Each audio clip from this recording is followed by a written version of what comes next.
حضرت سیدہ خدیجۃ الکبریٰ رضی اللہ تعالیٰ عنہ کا جو وصال ہے وہ 10 رمضان المبارک کو ہوا ہے۔ سب سے پہلی موسنا ہے اسلام، اور یہ وہ خوبصورت اور عظیم ہستی ہے کہ کائنات ساری کو مصطفیٰ کے پاس جا کے سکون ہوتا ہے، اور میرے مصطفیٰ فرماتے مجھے ختیجہ کے پاس جا کے سکون ہوتا ہے، ختیجہ کے پاس جا کے سکون ہوتا ہے۔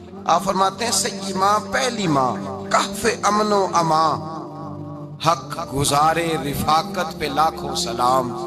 آپ فرماتے ہیں جس طرح اصحاب کہف کو اس غار کے اندر جا کے سکون ملا تھا، اس طرح ہماری پہلی ماں کے پاس جا کے ہمارے نبی کو سکون ملا کرتا تھا۔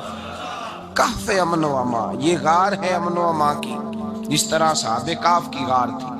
میرے بھائی، حضرت سیدہ خدیجۃ الکبریٰ رضی اللہ تعالیٰ عنہ کی یاد منانا، ان کا ذکر کرنا اس لیے تو ضروری تھا ہی کہ وہ ہم سب کی ماں ہیں، اس لیے بھی ضروری ہے کہ وہ امت مسلمہ کی محسنہ ہے، اور اس لیے بھی ضروری ہے، یہ جملہ یاد رکھیے گا، اس لیے بھی ضروری ہے کہ جب حضرت ختیجہ کا تذکرہ ہوتا ہے تو میرے رسول پاک راضی ہوتے ہیں، حضور خوش ہوتے ہیں جب حضرت ختیجہ کی بات ہوتی ہے۔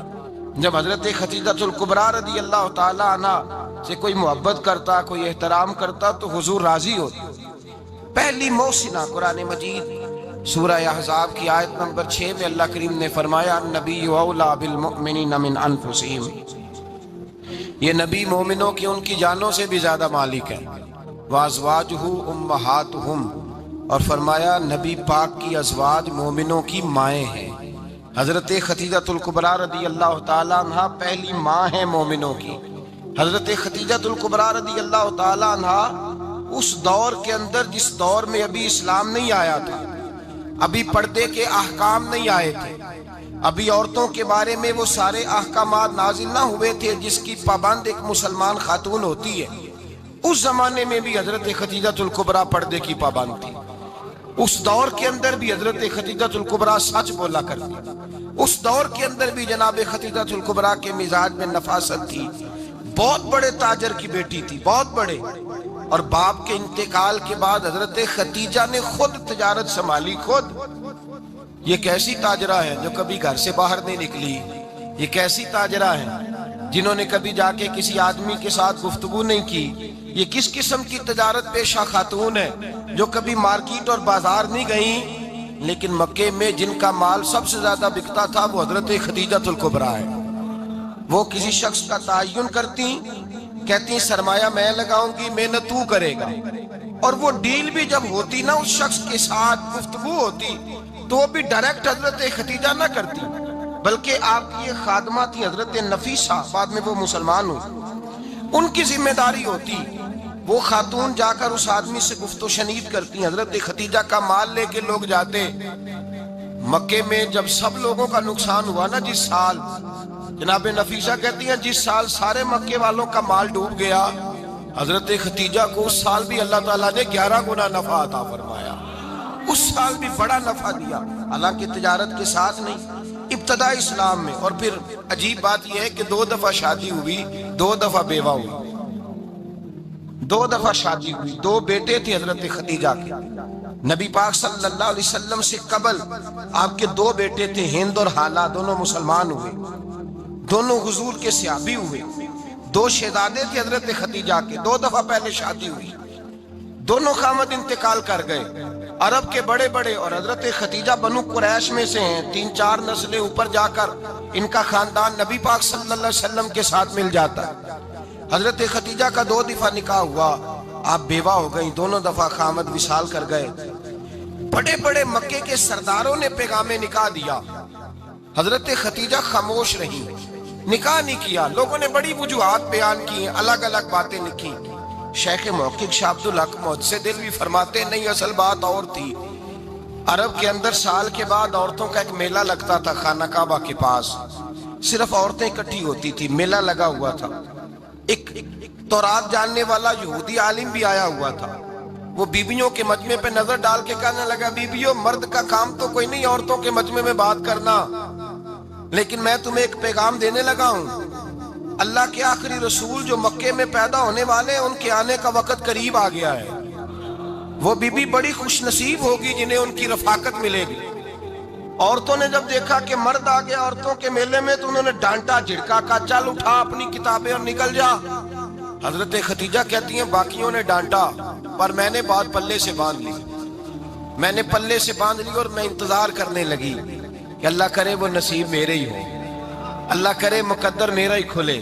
آپ فرماتی میں تسبیح پڑھتی، درود پڑھتی، میں اس زمانے میں جو اللہ کا ذکر جس طرح ہوتا تھا وہ میں شروع کرتی، اور جب فارغ ہوتی تو میں التجا کرتی کہ اللہ میرے نصیبے کھول دے۔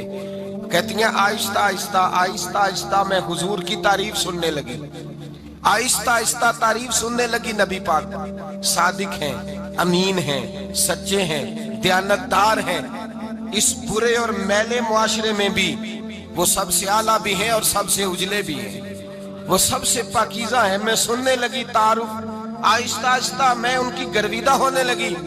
ادھر نبی پاک صلی اللہ علیہ وسلم اپنے چچا جناب ابو طالب کے پاس رہتے تھے، قحط آ گیا، حالات بگڑ گئے۔ حضور سید عالم صلی اللہ تعالی علیہ وسلم سے چچا کہنے لگے بیٹے اگر مال تجارت لے کے شام جاؤ تو بڑا نفع کماؤ گے، ہمیں ضرورت بھی ہے، اور اگر ہو سکے تو ختیجہ کا مال لے کے جاؤ۔ نبی پاک نے کہا چچا میں نہیں کہوں گا کسی سے جا کے، میں نہیں کہتا کسی سے جا کے، جو میرے نصیب میں ہوگا میرا رب خود عطا فرمائے گا، میں نہیں کہوں گا۔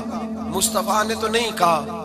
حضرت خدیجہ رضی اللہ تعالیٰ عنہ کہتی ہے میں نے خود اپنی خادمہ کو بھیجا، میں نے کہا جا کے پوچھو تو صحیح کہ میرا مال قبول ہوتا بھی ہے کہ نہیں، پوچھو۔ نبی پاک صلی اللہ علیہ وسلم سے پوچھا، حضرت خدیجہ کی خواہش ہے کہ آپ مال لے کے جائیں، حضور نے قبول کر لیا۔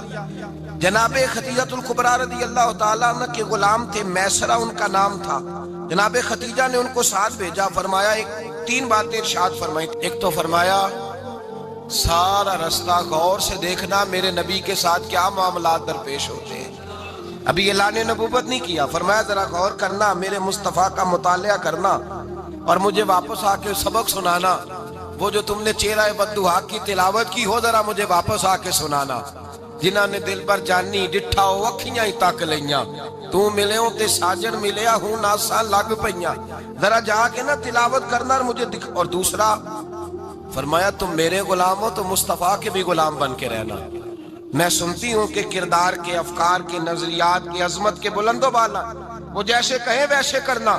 اور تیسری حضرت خدیجہ نے نصیحت فرمائی، فرمایا محمد ابن عبداللہ صلی اللہ علیہ وسلم کی رائے سے اختلاف نہ کرنا، یہ چلتے ہوئے معاہدہ کیا، جو وہ کہہ دے سو کر جانا۔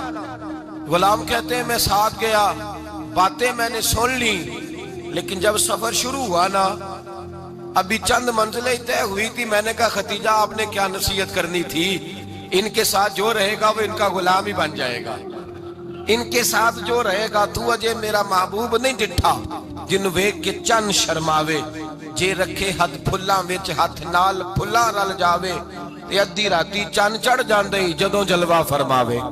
فرمایا جو بھی ساتھ رہتا غلام ہو جاتا۔ میسرہ کہتے میں گیا، تجارت شروع ہوئی، کہتے ہیں نبی پاک صلی اللہ علیہ وسلم جب منڈی میں پہنچے تو لوگ قسمیں اٹھا اٹھا کے مال بیچ رہے تھے۔ اللہ کے محبوب جب گئے نا تجارت کرنے تو ایک آدمی کہنے لگا چلو معاذ اللہ بتوں کے نام تھے لات و منات، کہنے لگا لات کی، عزا کی، منات کی قسم اٹھاؤ، تو نبی پاک فرمانے لگے ان کی قسم اٹھاؤں جن کا میں نام لینا بھی پسند نہیں کرتا، ابھی اعلان نبوت نہیں کیا، اور فرمایا ویسے بھی میں قسم دے کے مال نہیں بیچتا، خریدنا ہے تو خریدو، نہیں خریدنا تو نہ خریدو۔ کہتے ہیں لوگ قسمیں اٹھا اٹھا کے پیچھے جاتے تھے، پر میرے نبی جس سے رخ پھیرتے تھے وہ نبی پاک کے پیچھے ہو جاتا تھا۔ ماتے کئی گنا زیادہ نفع کمایا۔ ہم رستے میں تھے، حضور ایک درخت کے نیچے آرام کرنے لگے، ایک عیسائی راہب غار میں بیٹھا تھا، نکل کے آ گیا، مجھ سے کہنے لگا مجھے وہ جانتا تھا، میں سنا یہ کس کو ساتھ لائے، یہ کون ہے؟ میں نے کہا اہل قریش کے ایک معزز آدمی ہے۔ کہنے لگے یار جس درخت کے نیچے یہ لیٹے ہوئے ہیں یہاں عام آدمی نہیں لیٹ سکتا، یہاں وہی لیٹے گا جو اللہ کا سچا رسول ہوگا، یہاں دوسرا کو لیٹ ہی نہیں سکا، یہ رسول ہے، ان کا خیال رکھنا، خیال رکھنا، کاش میں اس وقت تک زندہ رہوں جب یہ نبوت کا اعلان کریں۔ میسرہ کہتے ہیں میں غلام ہو گیا، نبی پاک صلی اللہ علیہ وسلم کی ادائیں مجھے بھانے لگیں، جب واپسی پہ نکلے تو گرمی بڑی شدید تھی، فرماتے ہیں جب دھوپ تیز ہوتی تو بادل کا سایہ آ کے حضور پہ سایہ کر دیتا، بادل کا ٹکڑا نبی پاک پہ۔ اللہ جانے کہاں بیٹھ کے لوگوں نے کتابیں پڑھی ہیں جو کہتے ہیں 40 سال کے بعد نبی بنے تھے، پتہ نہیں کہاں بیٹھ کے کتابیں پڑھی ہیں۔ ہم نے تو جو سیرت پڑھی ہے وہ بتاتی ہے کہ تیری حیات پاک کا ہر لمحہ پیغمبر لگے، ہر لمحہ پیغمبر لگے۔ یہاں تو وہ لوگ جو کئی سال پہلے 20 اور 25 سال پہلے حضور سید عالم صلی اللہ علیہ وسلم کی رفاقت میں رہے، وہ اعلان کر لوگ پتہ نہیں کہاں بیٹھ کے کتابیں پڑھتے ہیں، کہاں بیٹھ کے۔ میرے نبی پاک سے صحابہ نے پوچھا حضور آپ کب نبی تھے؟ فرمایا ابھی آدم کی مٹی گوندی جا رہی تھی، ابھی آدم کی مٹی گوندی جا رہی تھی، میں تب بھی اللہ کا رسول تھا۔ میرے بھائی نبی رحمت سید عالم صلی اللہ علیہ وسلم کے غلام حضرت خدیجہ کے غلام کہتے ہیں واپس آیا، اور پہلے بھی کئی دفعہ حضرت خدیجہ کا مال گیا تھا، بڑے نفع آئے تھے، پر جو نفع اس سال آیا وہ پہلے کبھی نہیں آیا تھا۔ کہتے ہیں مجھ سے حضرت خدیجہ کی سہیلی بھی بیٹھی تھی، میں بھی آ گیا، اور جناب خدیجہ کی سہیلی کہنے لگی چل مال کے بارے میں کچھ بتا، کتنا بکا؟ میں نے کہا مال چھوڑو، مصطفیٰ کی سنو۔ اور پھر کہتی چلو ٹھیک ہے، بادل سایہ کرتا تھا، چلو ٹھیک ہے، تم سے راہب نے پوچھا تھا یہ صحیح ہے، انہوں نے تیری سارے رستے بڑی خدمت کی، تیرا بڑا خیال رکھا، پر یہ بھی بتا تجارت کیسے ہوئی؟ تو میں سرا کہنے لگا زندگی میں نے بھی ساری گزار دی ہے، پر اس رسول کے ساتھ 4 دن ہی گزارے ہیں، حد ہو گئی مجھ سے، اور کچھ نہ پوچھو، اور کچھ نہ پوچھو، آ میرے دل آمنہ کے لال کی باتیں کرے، اور کچھ نہ پوچھو، بس ذکر ان کا چھیڑیے ہر بات پر، اور چھیڑنا شیطان کا عادت کیجئے، بس مجھے حضور کے تذکرے بیان کرنے ہیں، ذکر مصطفیٰ کرنا ہے۔ حضرت خدیجہ الکبریٰ بڑی متاثر ہوئی، کہتی ہیں مجھے درجنوں لوگوں نے پیغام نکاح دیا تھا، پر میں نے سنی نہیں تھی، میں نے نفیسہ کے ہاتھ پیغام بھیجا، میں نے کہا میری عمر 40 سال ہے، ان کی 25 سال ہے، اور میرا اعمال اور طرح کا ہے، وہ شہنشاہ ہے، جا کے پوچھو تو صحیح، بھلا میں قبول ہوتی ہوں؟ پوچھو۔ نفیسہ کہتی ہیں میں آئی تو وہ خاتون جن کے لیے لوگ بڑے بڑے قریش پیغام دیتے تھے، پیغام لے کے آئی، تو رسول پاک نے عجیب رنگ بیان کیا اپنی سیرت کا۔ جب میں پہنچی میں نے کہا خدیجہ نکاح کرنا چاہتی ہیں؟ نفیسہ کہتی ہے میرا خیال تھا کہ کوئی اور ہوتا تو کرسی سے اٹھ کھڑا ہوگا، فوراً کہے گا اچھا جلدی کرو بات کرو۔ جب میں نے آ کے کہا نا حضور خدیجہ نکاح کرنا چاہتی ہے، تو نبی پاک نے میری طرف دیکھا، فرمایا وہ کہتی ہیں کہ تم کہتی ہو؟ کہا وہ کہتی ہیں، تو حضور نے فرمایا ٹھہر جاؤ، میں اپنے چچا سے پوچھ کے بتاؤں گا، میں مشورہ کروں گا، میں پوچھ کے بتاؤں گا۔ آج بچوں کو کچھ سبق بڑے یاد ہیں، کہتے ہیں پسند کی شادی کرنا حضرت صاحب ناجائز ہے، پسند کی شادی کرنا کوئی ناجائز ہے؟ اور میں نے کہا بھائی صرف ایک ہی جائز چیز رہ گئی اور کوئی شے جائز نہیں، یہ ایک ہی جائز چیز ہے جس کا فتویٰ سارے نوجوان پوچھتے پھرتے ہیں، سارے رانجے بنے پھرتے ہیں، مجنوں بنے پھرتے ہیں، سارے مئی وال ہو گئے۔